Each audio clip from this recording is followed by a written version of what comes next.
All right, so who we are recording? We're talking about the Year 3 operator roster. Okay, so the first operator up on Year 3 is the attacking operator Lion. He is a medium weight, so 5 health, 2 run, a yellow destroy, and his weapon is pretty good at short range. It's a little weaker with 2 orange and 1 yellow. At medium range, it's really good with 2 yellow, 1 orange, and 1 red. And then at long range, it's got the rainbow. And then his gadget is pretty fun. He's got a special type of drone, the EE-1D drones. And basically, he's got 2 of them. It takes an action to use.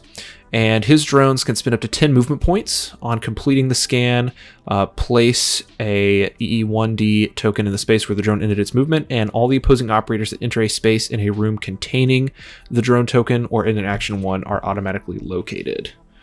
So, it's basically like a... basically, he's got a drone that has double the movement and stays for the whole round until it's destroyed, basically. Yep. It's basically a movable attacker default cam. Yeah. So it's not, one thing that I really like about it, it's not always visible like all the other cameras are. Yeah. So you could put yourself in a situation where you could put it in a hard to get place in the corner of a room, or like in a smoke, and maybe throw a smoke over top of it, or could even use it against an enemy smoke and just put it in his gas wherever that is, if that benefits you. Doing that definitely makes it harder to get rid of, because I think the defenders, the only thing that they have to get rid of that would technically be an impact. Yeah, pretty much. And do they want to waste their 1 to 2 impacts on just that drone? You know?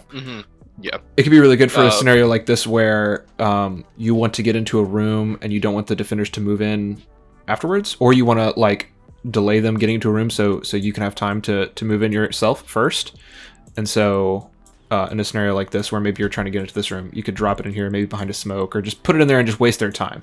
So they actually have to like destroy something, and instead of being able to overwatch or something like that, you know, and then you can get into the room. Yeah. Also good against if your defenders are upstairs, you can easily put it in a room that has an entryway space to cover a flank. Not that it's going to like protect you from damage, but it could be a little bit less enticing for the defender to do that, because then they will be pinged. Yeah. And, you know, if there's enough walls up, you can just hit them from whatever angles. And even just using it as a regular drone, but just with 10 movement points is still pretty good. Allows you to traverse a lot of space. I mean, like on border, you can go basically across half the map if you wanted to, which is 10 movement points. You give yourself like a really good protection. You can, especially if you're using his ability upstairs, you've got full reign of the whole map, pretty much. Yeah, and also another good use that I just realized is that because he doesn't have any cover die, and because he specializes in pinging people, I mean, obviously he's going to be really good at shooting people through walls, through light cover, because he doesn't have any die that's blocked. So with that 10 movement points and that locating, and then no cover die, he's really good at hitting people through walls, I think. His kit is really like complementary of itself. Also like super good with just a drone's team comp. If you're looking to run something like that, you get your Lion, your Twitch, your Flores, and maybe try and have a mix of like really good damage dealers just to across the different ranges, you know, if you are trying to get those one shots in. You want to talk about Finka, the attacking doc? Yeah. So here we got Finka. She is a middleweight, 5 health, 2 run, yellow destroy. Damage isn't super great, but I think she's definitely more of a support character anyways. So she can hold her own for sure. You would probably just want her like at the back of the line to maybe just hold flanks. I think with her, you're not really trying to get kills. If anything, you're just trying to get riposte so you can at least get a ping on them. She's obviously really good from the upper floor, so if you can play to the vertical rooms, then you don't have to worry too much. But it is, you know, she can use the safety of the upper floor to get get the healing in. Yeah. But then you definitely want to bring her down because her kit's kind of hurts because you can't be, upstairs and downstairs at the same time. So in her wave reaction, if you are upstairs, it only affects neutral entryway spaces. Mm-hmm. So a good play would be get your heal in if you can, if it's necessary, and then bring her down from the upper floor to help support the rest of the team. Do you think her wave ability is a better use of her than the vertical ability? I think so, because it is really good. It's like, because Doc, the cool thing about Doc is if he is upstairs, he can use his healing on neutral entryway spaces, which is really good. But the only issue with that is, for your other operators, a lot of the times you're going to be moving on that entryway space to get healed, rather than you're already on the entryway space, get healed, and now you can take that operator's entire turn. So, and that's just for healing, but also he does require that line of sight, which means you're going to be a bit more compact with your team. Whereas Finka, you can be in the next room and do the same thing, which I do think could be very strong. That's what I was just going to say, that with Doc, he has to be in line of sight, so it kind of restricts him a little bit. But here in this scenario, if Smoke killed Buck, even though Finka's doing a totally different thing, and there's a wall in between, she can use her wave ability on Buck, which is pretty nice. And something that you forgot to mention is, I know you said her damage is weak, but at medium range, her gun is pretty good. 2 orange and 2 red, and only 1 red is a cover die, so you're probably rolling 2 orange and a red. Right. It's pretty good. If she's not having to deal with someone in cover, but again, even if they are in cover, it's still pretty good. She's a medium ranged character, and there is a couple of technical differences between her and Doc. She can just target any of her allies from. Well, I guess she could do it on an enemy operator too if she wanted to. In a vertical room, she can remove 3 damage, and then she has the same Doc ability, but it's the wave. So a range of 4 spaces. So a couple of minor differences there. She could really help you. I think you could really use her, especially her wave ability, in like a kind of super aggressive round 1 push into a site. Kind of like recklessly a little bit run in and know that your guys are going to be okay, even if they die, because you can heal them with Finka, and have like a really good hold. You get in an Overwatch really fast and rely on her to heal them. Up next is Maverick. He is the next hard breacher that you talk about. Is he the third hard breacher? No, I guess. In this instance, he would be the third. He is the third hard breacher that we have. We had Thermite, and then we had Hibana, and now we have Maverick. And he's pretty interesting. Firstly, he is a lightweight, which makes him different than the others. So he's got a 4 health, 5 run. And like all the hard breachers, he has an orange destroy, which is awesome. Never overlook that. That's actually super useful by itself. And he has got his weapon. He's got short range, yellow cover die, and 2 red. At medium range, he's got an orange and 2 red, which is really good. So he's a medium range operator for sure. And then long range, he's got 2 red and yellow cover die again. And he is a hard breacher, like we said. So he's got this really cool hard breach where he uses this breaching torch.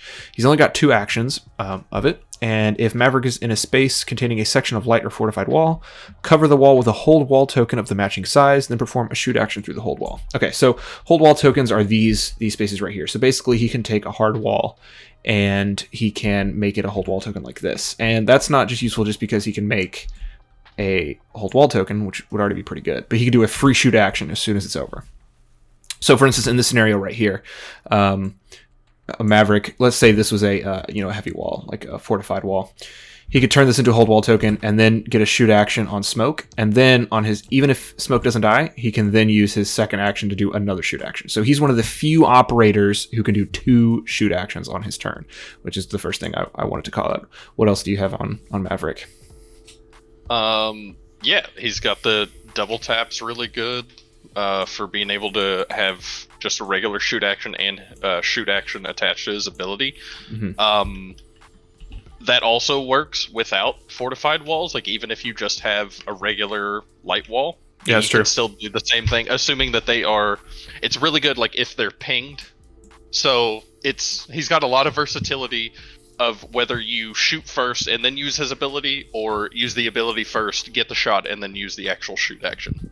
Yeah. So it's like good goes either way. His run fits good with his kit because it does let him take those long strides if you are trying to get the pick or whatever. It's also good because he does make the hold wall, and hold walls still give light protection. He does have the 4 health, but he still gains a bit of benefit of having some protection. So you can also just use his ability to get information. You know, if you just want to see what's on the other side.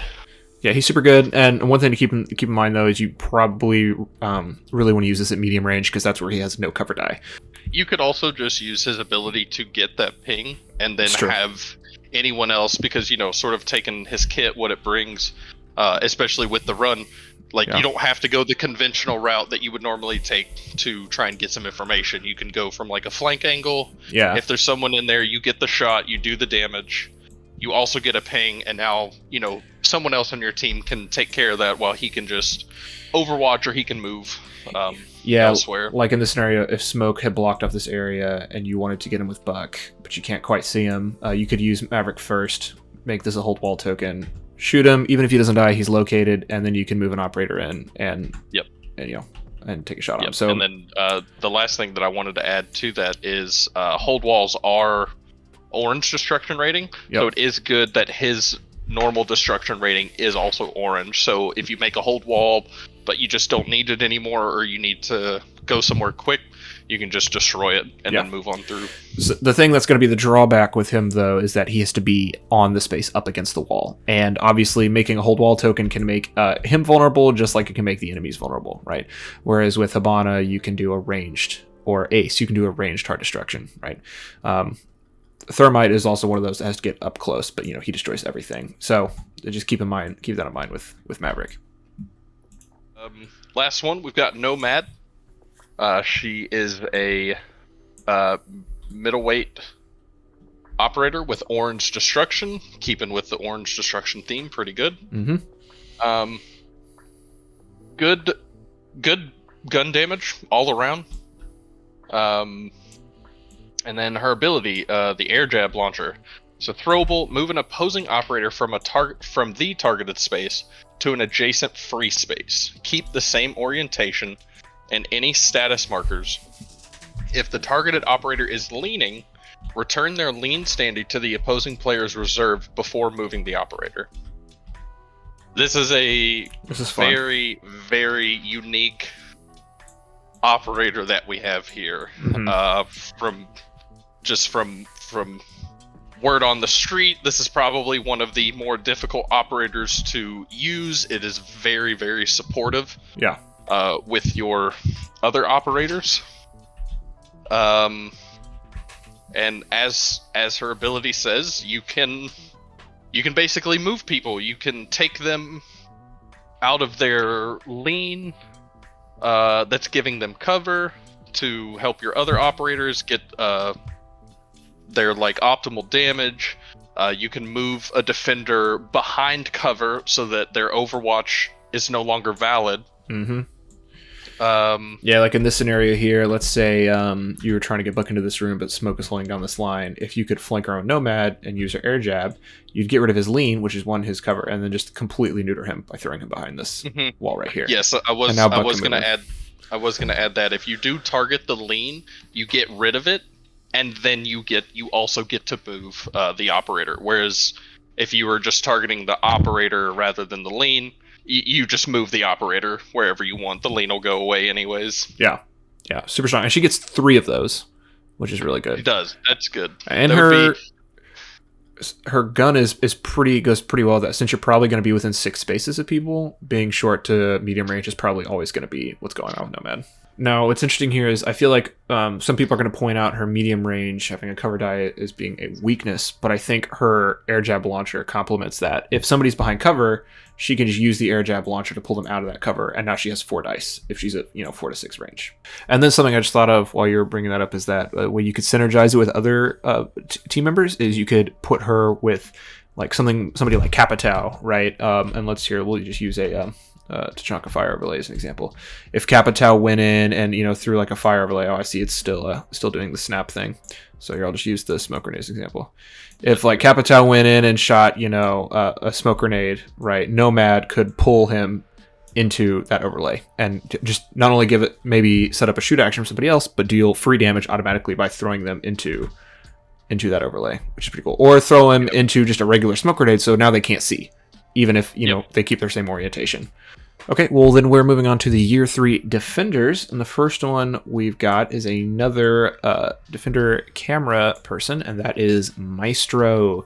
So he is a heavyweight, so 6 health, 0 run, yellow destroy action, and his gun is at short range, a yellow and 2 red, one of those regular cover die, at medium range, orange and 2 red, and at long range, orange and red, so he is definitely a medium range operator. That's where you want him. And he's got the evil eye cameras. It's a bulletproof, always visible electronic, and at setup you place 2 of those evil eye cameras on 2 sections of heavy wall, and then whenever an opposing operator enters a space in a room containing the evil eye camera or ends an action 1, they receive not just a ping, but they also sustain a yellow die of damage. So he's kind of like a setup bulletproof version of Zero on the Defender side, almost. His things are nasty if you set them up properly. So we don't have any of his pieces. So, let's say this is one of his pieces. The first thing that comes to mind is in a room like maybe a bathroom here, right?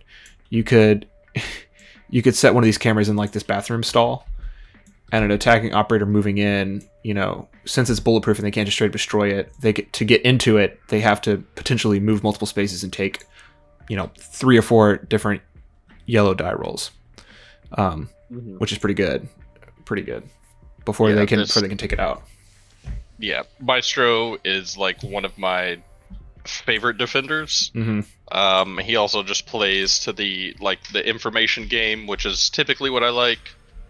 But he's just like a really good off-site anchor. Yeah. With his evil eyes, so you can put the evil eyes on the objective room. It's nice too, because if you stack them, and then somebody tries to move in there, well, multiple now they dice. They take 2 damages. They're also good. We do have several operators who kind of do this mechanic just in different ways, but those cameras are also really good at holding flanks from entryways. Things like that. Pairs really good with Bandit in certain rooms, or just trappers in general, because if they're moving into the room and if you have whatever trappers to complement whatever the room brings, whether it's Kapkan through the windows and doors, Frost through obstacles, Goyo through obstacle or his shields, if you use those reactions on sort of those deadly rooms that also have cameras, well, now they're kind of wasting actions on dodging your traps while still getting pinged or taking yellow die damage, but they still have to destroy the camera, and that'll just be another action. The obvious counter here is throwables, but if they use their throwables, they can't use those throwables on you. So either way, you're set up well with these cameras. Okay, next up is Alibi. Yeah, so we got Alibi, who is a lightweight, 4 health, 5 run, orange destruction, one of 2 lightweight defenders who have orange destruction, which is really good. And her range across all levels is crazy. Really, really good. She's just, even without her ability, she's just a good operator to bring. And now with her ability, Prisma Holograms is set up. Place Alibi's 2 extra decoy token. If one of Alibi's decoy tokens is revealed, put only that token back in the box. If the hidden operator token representing Alibi is revealed, put all her hidden operator tokens back in the box. So, and she's got an action specifically with her decoys. So her action is reveal one of Alibi's decoy tokens, and before putting it back in the box, move it as if it had 4 movement points. Operators in spaces entered by the decoy receive a ping. And quick disclosure, it does say operators, in a space rather than opposing operators, I think that is a typo. I don't believe that she is intended to mark friendly defenders. I mean, I'm sure we'll get a correction on that if that is not the case. If we're wrong, correct us. But that just would be weird if she can mark her friends who can then be shot. Mm-hmm. So got a bunch of her tokens and everything. Yeah, these are unofficial pieces that I grabbed just as an example because there were no other pieces that I could use. But like one, I think her just having extra decoy tokens is by itself really good. Obviously, you could spread these around like all around the map, or you could clump them all close together. I would probably recommend spreading them out a little bit. So just so the defender or the attacker just literally has no idea, right? Like which one is the real one,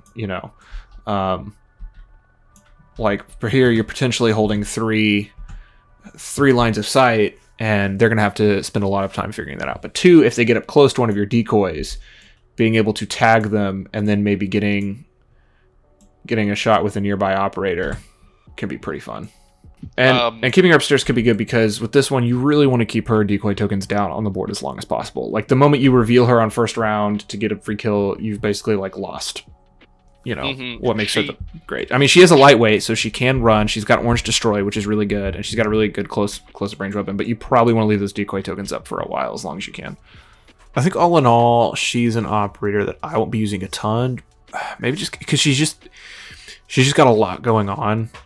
She's one of the high maintenance operators. That's how I classify. There's low maintenance operators and high maintenance ones. She's one of the high maintenance ones, and I don't know if I'm smart enough to quite use her decoy tokens effectively. That action too, that's like an infinite use. Yeah. As well, as long as you have it. Well, I mean, it's got 3 uses. Well, that goes to my last little note that I had for her is that if you are someone who likes to play with the hide mechanic, well then there you go. That's true. Yeah. You just keep doing that. Yeah. Okay, and then real quick, her short range gun, really good. Drops off a little bit on long range, but short and medium range is her gun is really good. So I don't think she's a bad pick at all, especially as a runner. Yeah, it like just for even without the ability, just everything else that she brings, that's like A+, if not S tier. Yeah. Okay, we got 2 more defenders. So first up is Clash. She's the defending shield one.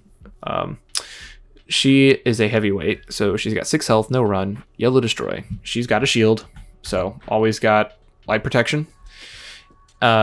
And her gun is, I don't want to say it's weak because 2 yellow and 2 orange is not bad. Bandit's got the 3 yellow and 1 red or 1 orange, and that's a really good weapon. Medium range, 2 yellow, 1 orange, long range. So she's close. She's a close range. She drops off really hard at other ranges. And she's got the Monty thing. If she has multiple sources of protection, you cancel 4 hits from shots targeting her instead of the usual 3. But then, in addition, she's kind of got a little bit of a blitz deployable. So she has a deployable action. She's got 2 slots.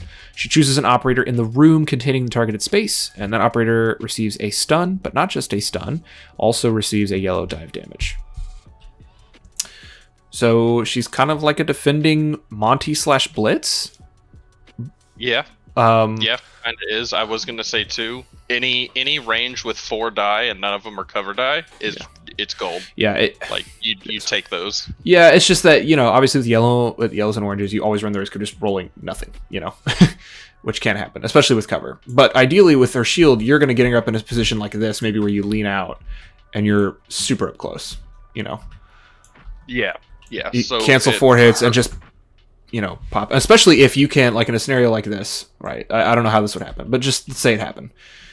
You target the space, you stun this guy, he gets stunned, he takes a yellow die, then you lean out, he rolls 2 yellow on you, you've got 4 protection, you're not going to die, you're going to easily kill this guy.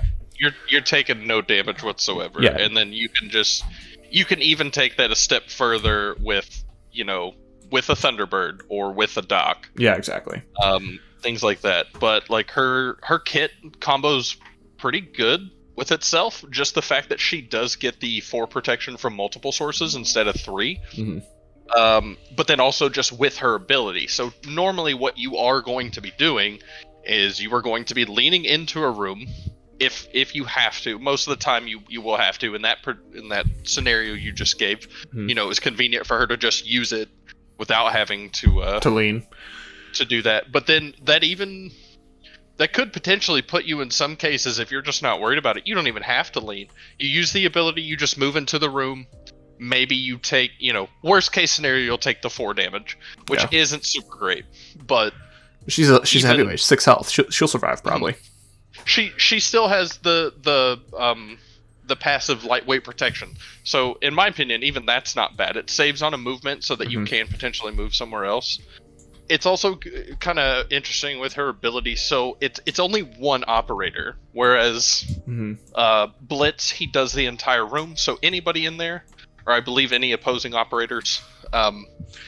So if you are going up against maybe 2 or 3 other attackers, you can at least target the one who has, the most damage output at their optimal range in that very instance. Yeah. Well, and again, another thing is you can also just use her as protection for other operators, like this scenario right here. She basically mixes parts of Monty and Blitz. Her ability is almost better than Blitz. I wouldn't say almost. It is, just because you get a yellow die, which means free damage, And I would say this is an instance where probably the board game operator, I think, is a little bit more viable than the video game operator, because Clash is kind of, it's Clash. She's not the best in the video game, but here she's pretty good. She makes holding those. She makes being aggressive on defense a lot more viable. Yeah, exactly. And it's hard to be aggressive on defense without getting severely bit in the butt. So. And then, I think I had mentioned it, but she does pair really well with the support. So if you are trying to hold that hostage down, you get her, you have a Thunderbird. Well, okay, now she can potentially negate up to 5 damage, which is crazy. Yeah. Fortunately, you can't put a Rook armor on her to go up to 6, but I think she's doing fine just where she's at. Okay, and then lastly, for the Year 3 defenders, we've got Kaid. Or Cade. I think it's Kaid, right? Yeah, something like that. Yeah. I'd say Kaid. Kaid. You want to talk about Kaid? Yeah. So we got Kaid or Cade, however you say it. Heavyweight, 6 health, no run. Orange destruction. Pretty good. Double red across all ranges, with that medium range being the pinnacle of his damage output. So for his ability, he's got the Rotilla Electroclaws, which is a setup. Place up to 2 Rotilla Electroclaws in 2 free entryway spaces. Whenever an opposing operator enters a space containing a Rotilla or targets one with a deployable gadget, they receive a stun and sustain a damage. Opposing drones cannot be deployed in or enter spaces containing a Rotilla.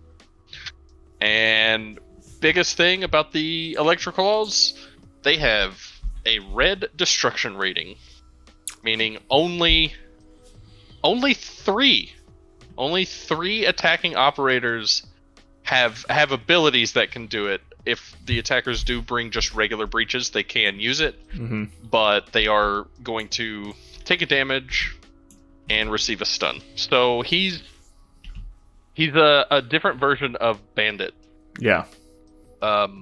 Whereas he protects the entryway spaces, so he almost acts as like additional fortified entryway spaces if you are someone who doesn't want to have to deal with that. In my opinion, maybe a pretty good counter ability-wise to Jackal. Yeah. So that you don't have to, or I think Jackal, so you don't have to worry about them rotating on you, or even Amaru. I think it's just a really interesting entryway space. Like, you can basically watch something you can leave it open to yourself and get rid of what I think are really annoying the hatches. I don't like using the hatches, but you can still you could use these as a form of hatch that you can move up, but that the attackers cannot move up or down unless they waste one of their precious hard breaches, pretty much, which is super useful. Yeah, they can be moved through by both operators. It doesn't actually block you from the upper floor, but yeah, as you said, it's great. Like, you no longer have to cut yourself off from the upper floor. Yeah. Whereas now you can sort of just put something. So the electroclaws, they're obviously really good at just putting them on the objective, as well as just putting them on the flanks. You know, just for something to not have to really deal with or pay too much attention to. You know.